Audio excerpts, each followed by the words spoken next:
Hi friends, welcome back to our YouTube channel. Today we have to discuss about 4-bit asynchronous or ripple up counter that can also be called as mod 6 asynchronous or a ripple up counter in digital electronics course, digital logic design course, switching theory and logic design course. It is one of the most important concepts in these courses. First of all, to design 4-bit asynchronous or a ripple up counter, we have to use following steps. The first step is determine how many number of flip-flops are required to design 4-bit asynchronous or a ripple up counter. We already know that a flip-flop is a storage device that is used for storing only one bit of information. That means to store one bit of information, we require one flip-flop. In the same way, to store 4-bit, we have to require 4 flip-flops. So therefore, we can say that number of flip-flops required that can be denoted by small n. So that is equal to 4. To store 1 bit, we require 1 flip-flop. To store 4 bit, we require 4 flip-flops. Next, once we are knowing the how many number of flip-flops are required, now we have to find out the number of states that are present in 4-bit asynchronous or a ripple up counter that can be denoted by capital N. So that is equal to 2 power n, where n is nothing but number of flip-flops required. So number of flip-flops required is 4. Therefore, we have to substitute 4 in the place of n. There are 2 power 4, that is equal to 16 possible states. So starting from 0 and ending with 15. Starting with 0 and ending with 15. Total 16 possible states are there. Next one is maximum count value. So maximum count value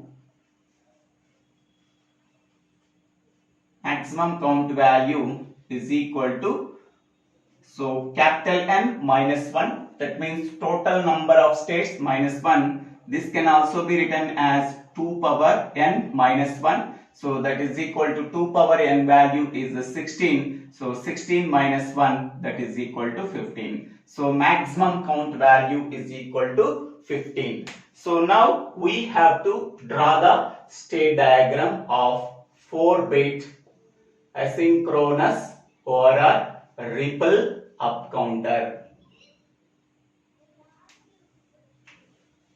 So we have to write 16 states and each state can be represented using 4-bit. So I am writing here 0, 0, 0, 0. So this is the first state. Next one I am writing 0, 0, 0, 1. Next 0, 0, 1, 0. Next one 0, 0, 1, 1. Next one 0, 1, 0, 0. Next state 0, 1, 0, 1. Next state 0, 1, 1, 0. Next state 0, 0, 1, 1, 1. Next state 1, 0, 0, 0. Next state 1, 0, 0, 1. Next state 1, 0, 1, 0. Next state 1, 0, 1, 1. Next state 1100. Next state 1101. Next state, so 1110. Next state, here I am writing 1111.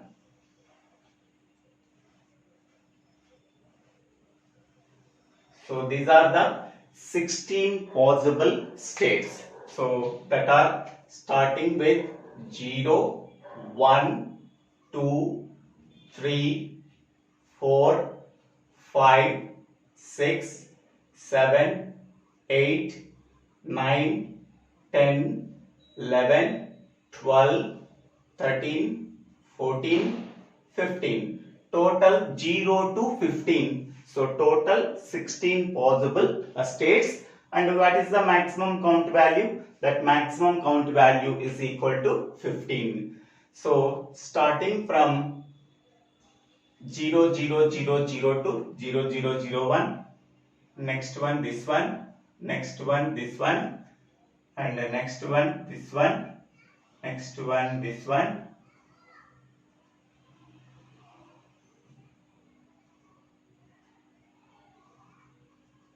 For better understanding, I am writing the diagram.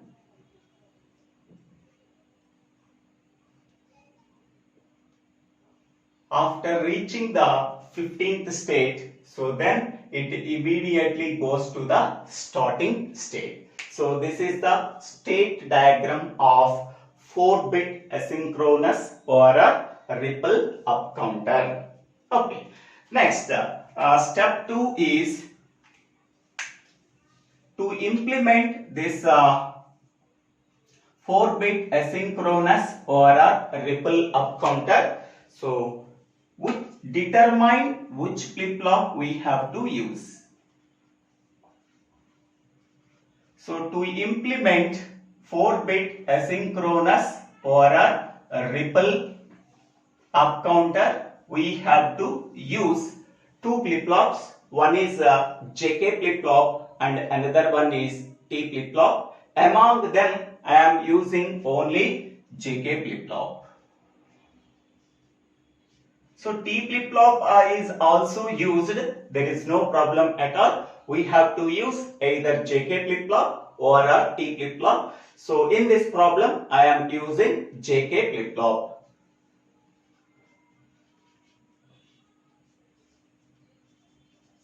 Next we can go for the logic diagram of 4-bit asynchronous or a ripple up counter in the step 3.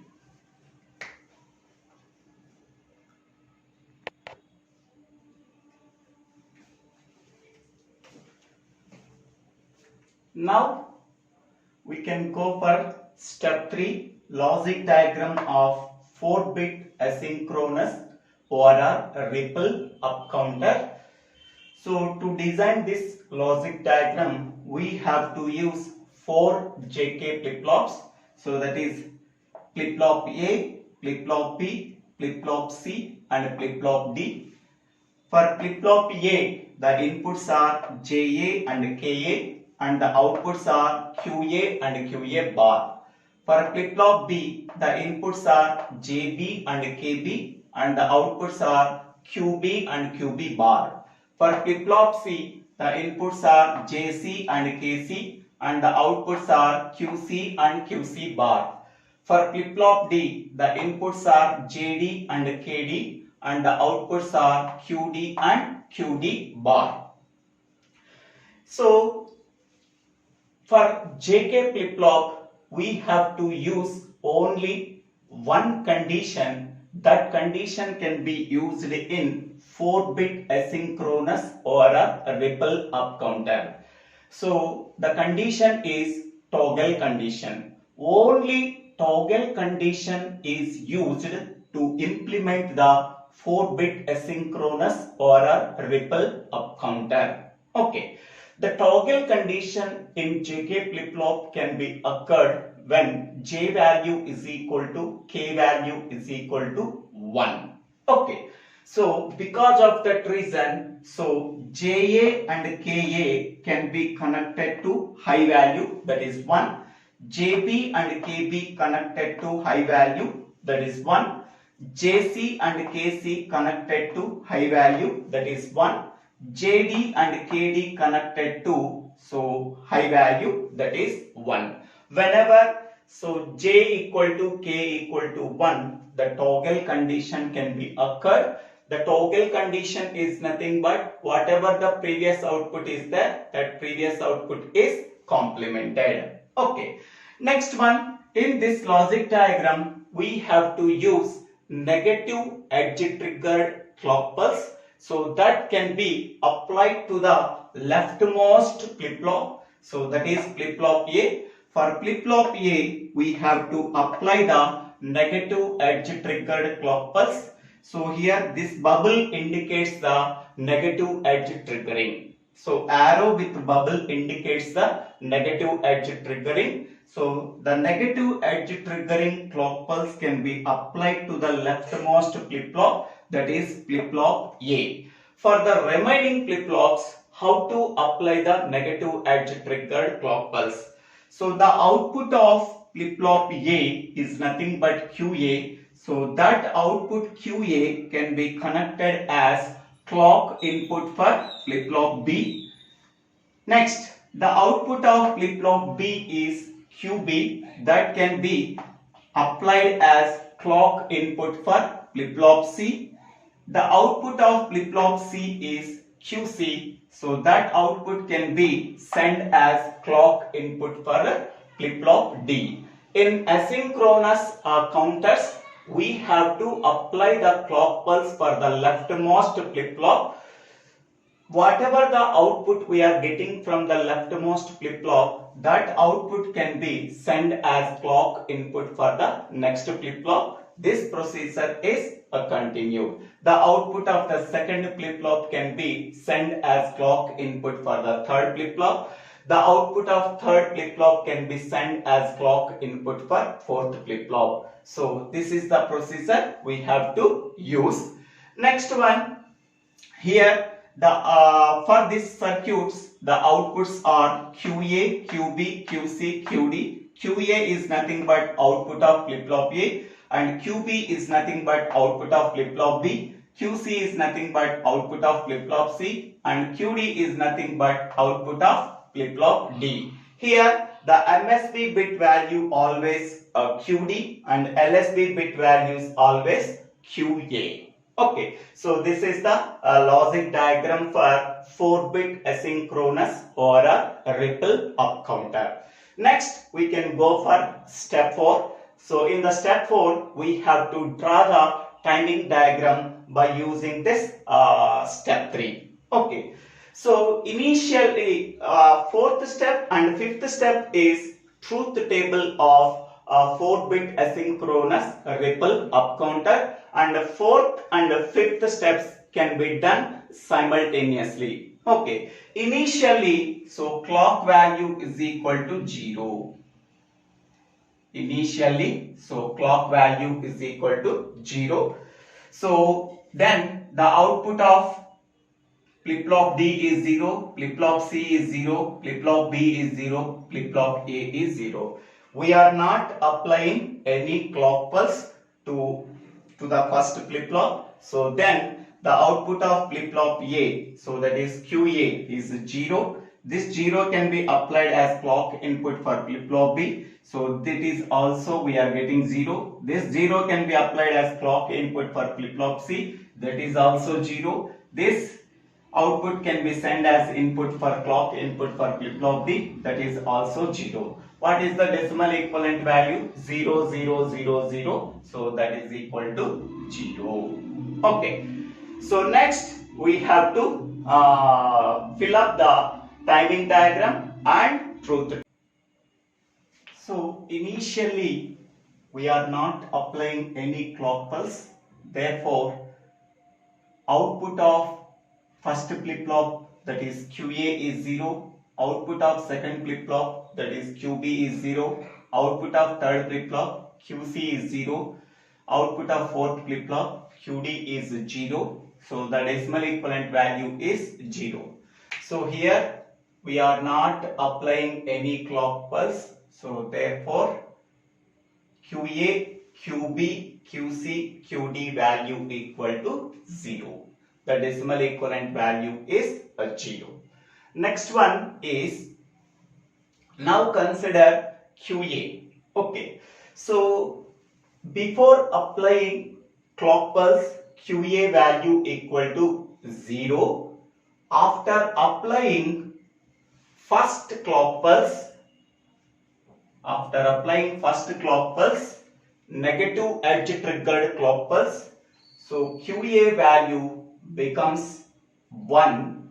It remains until next negative edge triggered clock pulse is applied. So whenever next negative edge triggered clock pulse is occurred, then its value changes from 1 to 0. Now it remains until next negative edge triggered clock pulse is applied. So then it changes its state from 0 to 1.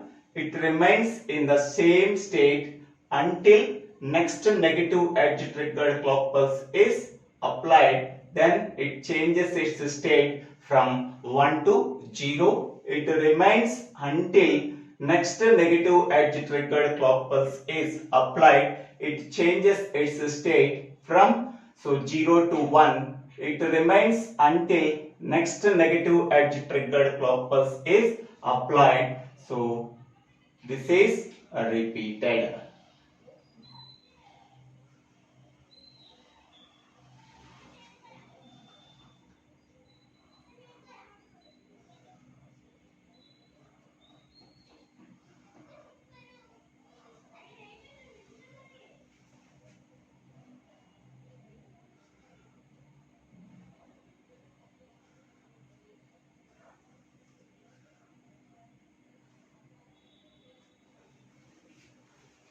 For QA output, this is the edge triggered clock pulse.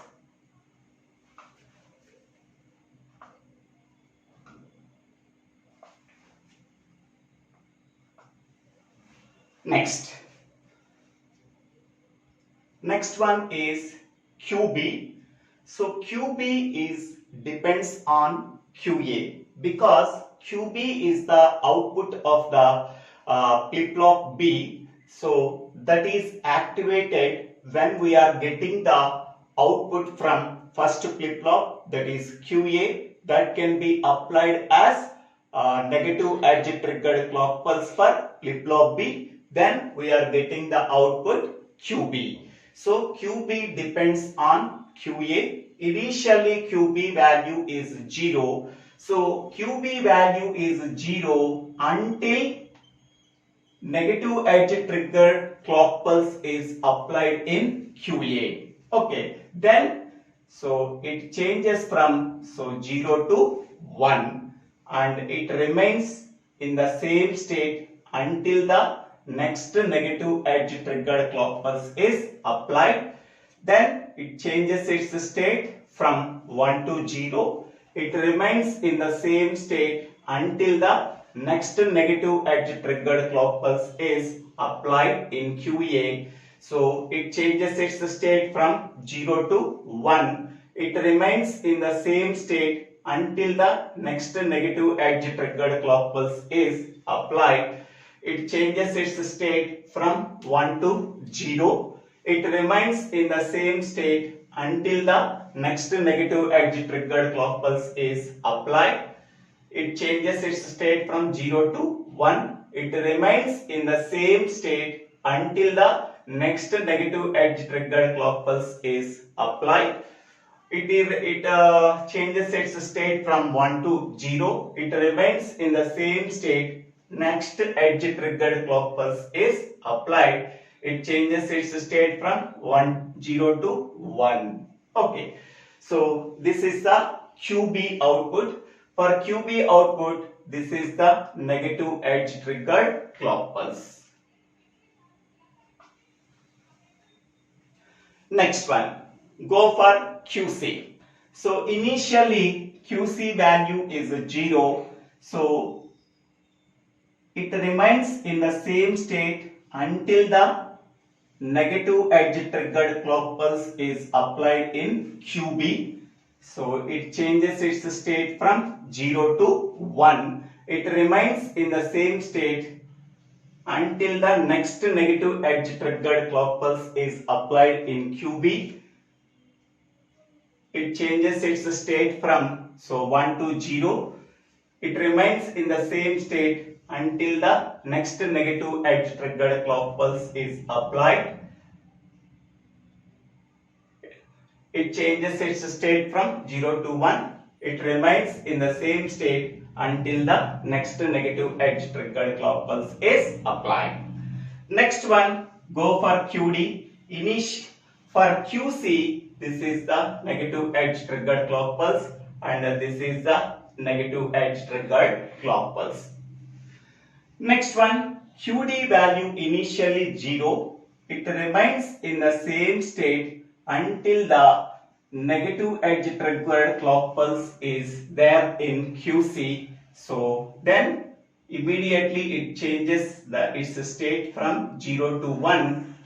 It remains in the same state until the next negative edge triggered clock pulse is applied. Okay.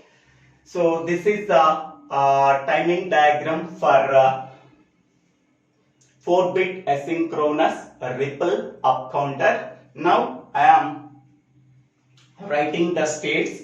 So this is before applying the negative edge triggered clock pulse. So that is initially. So this value is 0, this value is 0, this value is 0, this value is 0.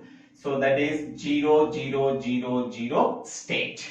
Okay. So this is the first state.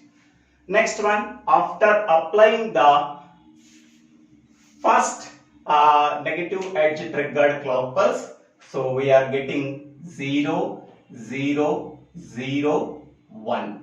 So 0, 0, 1. We have to write from MSB to LSB. So we are getting 0, 0, 1. What is the decimal equivalent value? So that is 1. Here I am writing 0, 0, 1. Next one, after applying the second negative edge triggered clock pulse, what are the outputs we are getting? So that are 0, 0, 1, 0. After applying the second negative edge triggered clock pulse, we are getting 0, 0, 1, 0. So after applying the second negative edge triggered clock pulse, we are getting 0, 0, 1, 0. The decimal equivalent value is 2. Next one, after applying the third clock pulse. So what is the output we are generated? So after applying the third negative edge triggered clock pulse, these are the outputs we are getting, that are 0, 0, 1, 1. So that is 0, 0, 1, 1 state. Okay. So I am writing here. So 0, 0, 1, 1. The equivalent decimal value is 3. Next, we are applying the fourth negative edge triggered clock pulse. So this is the fourth negative edge triggered clock pulse. What is the outputs we are getting? So that is 0, 1, 0, 0. So 0, 1, 0, 0. So what is the decimal equivalent value? So that is 4. 0, 1, 0, 0. The decimal equivalent value is 4. Next, after applying the fifth clock pulse, what is the outputs that are generated? After applying the fifth clock pulse, we are getting 0, 1, 0, 1. So 0, 1, 0, 1.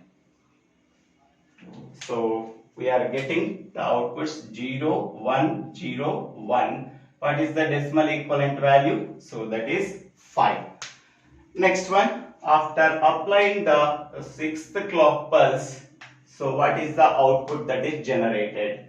So here this is the sixth clock negative edge triggered clock pulse. So this is 0, this is 1, so this is 1, this is 0. So 0, 1, 1, 0. So we are getting, so 0, 1, 1, 0. So the decimal equivalent value is G6. Next, after applying this is the continuation to the truth table. After applying the 7th clock pulse. So this is the 7th clock pulse, negative edge triggered clock pulse. What is the output we are generated? 0, 1, 1, 1. So 0, 1, 1, 1. So that is, we are getting the outputs 0, 1, 1, 1. The decimal equivalent value is 7. Next, we have to apply the 8th negative edge triggered clock pulse. So this is the 8th negative edge triggered clock pulse. What is the output we are getting? So that is 1, 0, 0, 0. So 1, 0, 0, 0 is the output that is generated. So 1, 0, 0, 0. The decimal equivalent value is 8.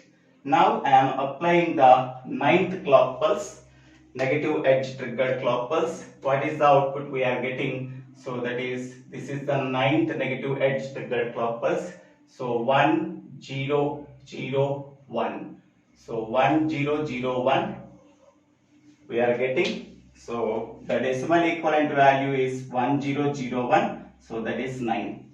Next, we are applying the 10th clock negative edge triggered clock pulse. This is the 10th negative edge triggered clock pulse. What is the output we are generated? So 1, 0, 1, 0. So 1, 0, 1, 0. So what is the decimal equivalent value? 1, 0, 1, 0. The decimal equivalent value is 10. Next, after applying the 11th clock pulse, negative edge triggered clock pulse, what is the output we are getting? So this is 1, this is 0, this is 1, this is 1. So 1, 0, 1, 1. So 1, 0, 1, 1. The decimal equivalent value is 11. Next, after applying the 12th clock pulse, 12th negative edge triggered clock pulse. So this is the 12th negative edge triggered clock pulse. What is the outputs we are getting? 1, 1, 0, 0. So 1, 1, 0, 0.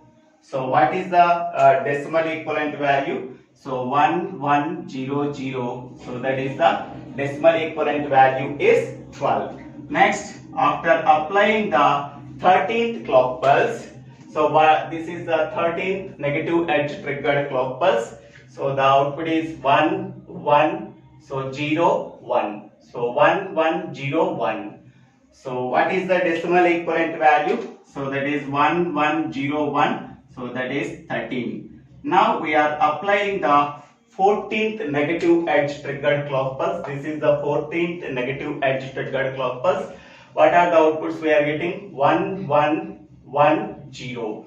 Triple 1, 0. So triple 1, 0. So what is the decimal equivalent value? That is triple 1, 0. That is 14th. Next we have to apply the 15th clock pulse.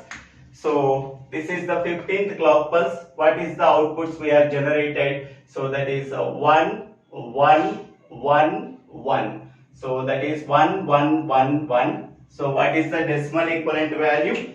So 4 ones, that is 15th clock pulse. Next we are applying the 16th. I am writing here 16th negative edge triggered clock pulse. So then we are getting 0, 0, 0, 0. So that the decimal equivalent value is 0. So that is, so this is a clock, this is QD, so this is QC, this is QB, this is QA, and this is the decimal equivalent value. So after reaching the 15th state, next it can goes to the zero state.